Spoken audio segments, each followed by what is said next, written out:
Coucou tout le monde, bienvenue dans cette nouvelle vidéo.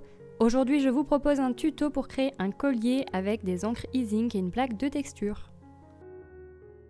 Pour commencer, j'ai étalé de la pâte Fimo blanche au cran numéro 6 de ma machine Imperia.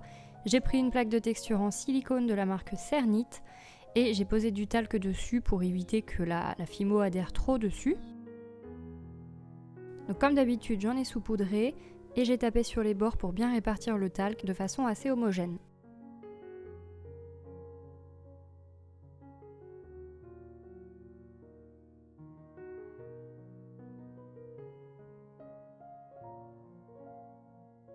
J'ai posé la plaque sur la pâte et pour que le motif adhère bien, j'ai appuyé fortement avec mes doigts. Alors faites attention à ne pas déplacer la plaque quand vous faites ça, parce que sinon le motif va être en double en fait. Donc j'ai appuyé très très fort pour que ça pénètre bien. Vous voyez la pâte là, elle commence à déborder un peu. Donc au final, ça sera une épaisseur un petit peu plus petite qu'au début. Puis j'ai pris mon rouleau et vraiment délicatement, j'ai roulé en appuyant assez fort. Du haut vers le bas, enfin pour vous du bas vers le haut, et c'est pareil, il faut surtout pas revenir en arrière sinon ça risque de doubler votre motif. Ensuite en enlevant la plaque, le motif était assez incrusté. J'ai pris un emporte-pièce rond, un grand, et donc j'ai fait une découpe.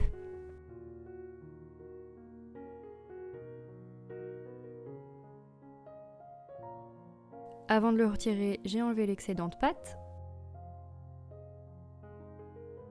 Ensuite, j'ai juste décollé la pâte avec ma lame pour éviter que ça se déforme après, parce que je voulais pas la décoller après, une fois avoir fait les découpes, ça risquait des petites déformations. J'ai repris ma lame, j'ai découpé au milieu, enfin du moins j'ai essayé. J'ai pris un petit emporte-pièce rond et pareil, j'ai essayé de faire la découpe au milieu. Alors vous allez voir, au final, elle sera pas centrée du tout, mais c'est pas grave puisque c'est pas ces deux morceaux-là en fait que j'utilise pour la suite de la vidéo. Donc voilà nos deux pièces. Ensuite avec un outil pointu j'ai fait des trous, donc un au milieu et puis deux aux extrémités à peu près à la même distance. Et puis un trou de chaque côté vers le haut des formes pour raccorder la chaîne par la suite.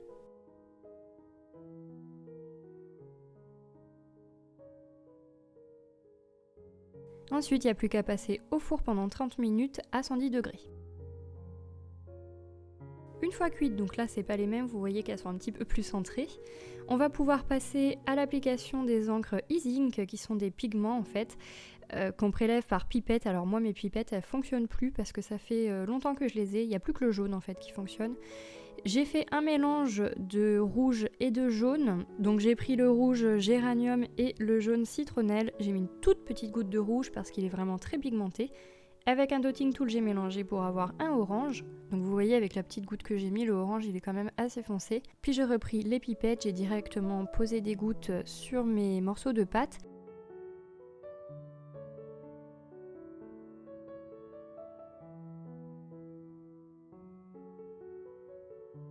Et j'ai pris le pigment couleur gold, du coup qui est doré, qui est vraiment très joli. Et j'en ai déposé également quelques gouttes.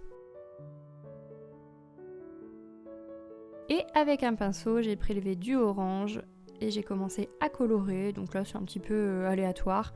Je voulais faire une sorte de dégradé, enfin que ça se fonde bien, qu'on passe du rouge au orange avec des zones un petit peu plus jaunes. Et puis un petit peu de doré aussi. Donc voilà, après là, c'était pas vraiment très précis. C'est à vous de doser. Donc le but, c'est de vraiment mettre de la couleur dans tous les creux. En surface, la couleur va pas rester, mais dans le creux, c'est important qu'il y en ait suffisamment.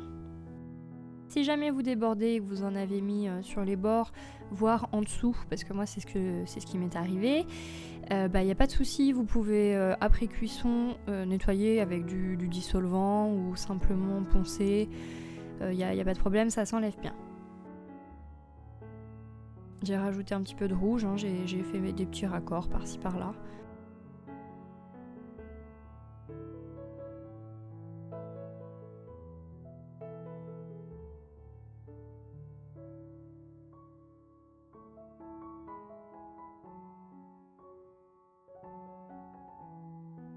J'ai remis un petit peu de doré parce que je trouvais que ça brillait pas assez.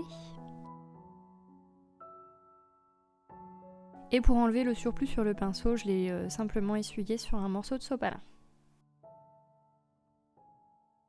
Voilà pour le premier collier, et puis je vous montre comment j'ai fait pour le deuxième, en un peu plus accéléré puisqu'au final la méthode est la même.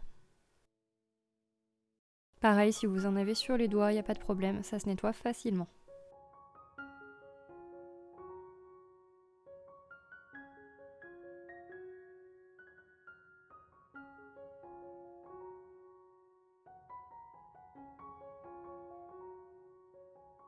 Ensuite, j'ai mis de côté pour que ça sèche, et une fois bien sec, j'ai pris une lingette, là c'est juste une lingette pour bébé, et j'ai frotté avec le doigt sur le dessus, donc ça va retirer le pigment sur le dessus. Faut pas appuyer trop fort non plus, histoire que ça n'enlève pas les pigments en profondeur, mais si votre motif a bien été imprimé, normalement il n'y a pas de souci.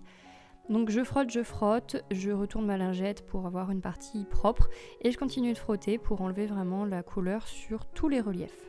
Si c'est pas suffisant, vous pouvez aussi utiliser une Dremel pour continuer à poncer les surfaces. Ça peut être utile aussi pour les détails qui sont un peu moins en relief, parce que des fois quand on insiste avec la lingette, ça retire un petit peu trop de pigment. Donc c'est ce que j'ai fait, mais je l'ai pas filmé.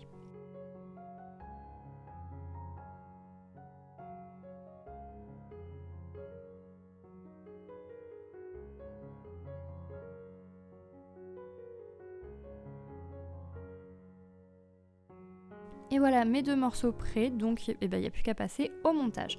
Pour ça, j'ai pris un anneau moyen que j'ai écarté avec deux pinces plates, je l'ai passé dans le milieu du bijou. J'ai pris ensuite un petit pompon que j'avais pris dans ma commande en partenariat avec Panda Hall. J'avais fait l'unboxing en vidéo, je vous le mets dans le petit i. Ils sont vraiment très bien, très solides, et du coup avec le petit anneau, je l'ai raccroché à l'anneau moyen. J'ai pas filmé parce que c'était vraiment très compliqué, parce qu'en fait ça passait pile poil dans l'anneau et du coup c'était pas simple. Ensuite j'ai pris une tige à tête plate et j'ai passé une perle pareille que j'avais eue dans mon partenariat, donc une perle blanche et orange. Et avec une pince à bourron, j'ai fait la petite boucle pour enfermer la perle.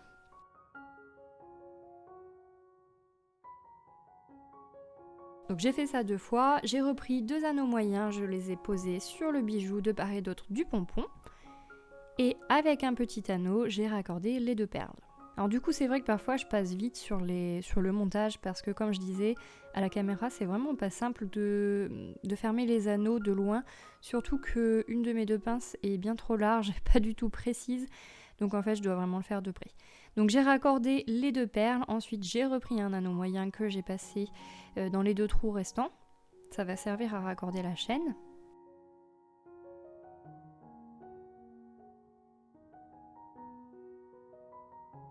J'ai découpé 2 morceaux de 25 cm de chaîne chacun.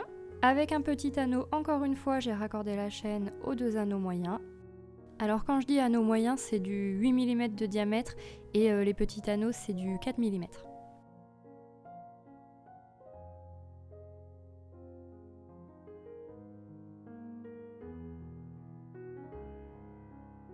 Ensuite, toujours avec un petit anneau, j'ai raccordé un crochet mousqueton sur la droite du collier. Je le mets toujours à droite, je sais pas pourquoi, peut-être parce que je suis droitière.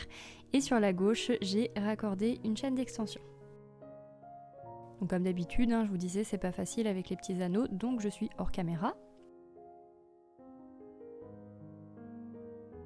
Et voilà, donc le collier est terminé, et je vais passer au vernis. Pour ça, j'ai pris du vernis de chez Fimo, donc comme d'habitude, le vernis brillant. Il en existe aussi des mats, et il n'y a pas que la marque Fimo qui en fait.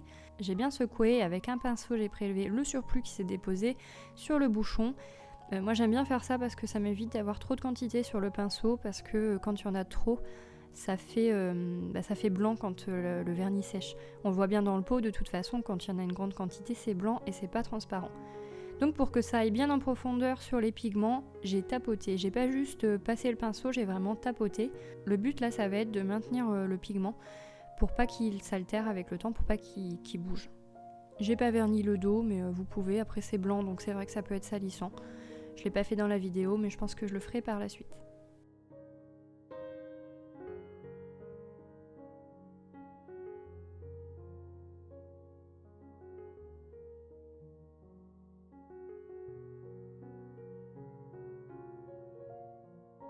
Et voilà de près ce que ça donne. Donc moi j'adore le rendu, vraiment avec les encres e-ink, on peut faire de très très jolies choses. Il en existe de différentes couleurs, j'en ai quelques-unes, j'ai pas tout. Mais même si vous n'avez pas toutes les couleurs, vous pouvez très bien faire des mélanges comme moi j'ai fait. Je vais vous montrer du coup toutes les couleurs que j'ai faites et cette vidéo est terminée. J'espère qu'elle vous a plu. Si c'est le cas, mettez un pouce bleu, cliquez sur la cloche pour être averti dès que je sors une vidéo et surtout abonnez-vous. Vous pouvez me rejoindre sur les réseaux sociaux Facebook et Instagram. Je vous fais plein de bisous et je vous dis à la prochaine.